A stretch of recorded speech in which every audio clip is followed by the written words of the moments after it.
কিছু মানুষের প্রতি মায়া রক্তকণিকায় মিশে থাকে।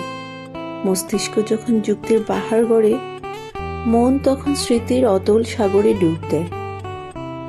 অভ্যাস বদলানো হয়তো সময়ের ব্যাপার, কিন্তু মনের গহীন থেকে কারো প্রতি মায়া ছিঁড়ে ফেলা পৃথিবীর সবচেয়ে কঠিন যুদ্ধ।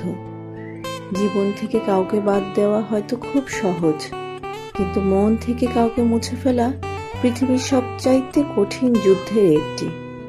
আমরা মুখে বলি আর ভাববো না, সব ভুলে গেছি, কিন্তু দিন শেষে যখন চারপাশটা নিস্তব্ধ হয়ে আসে, তখন স্মৃতির মিছিলে সেই মানুষটার মুখটাই সবচেয়ে স্পষ্ট হয়ে ভেসে ওঠে। মায়া এক অদ্ভুত বিষাক্ত নেশা। নেশা কাটানো যায়, কিন্তু মায়ার বাঁধন ছিঁড়তে গেলে হৃদয়ের অনেকটা অংশ ছিঁড়ে রেখে আসতে হয়। যুক্তির কাছে আমরা বারবার হারি। মাথা বলে যে তোমার নয়, তার কথা ভেবে লাভ নেই, কিন্তু অবাধ্য এই মনটা যুক্তির কোনো ব্যাকরণ মানে না।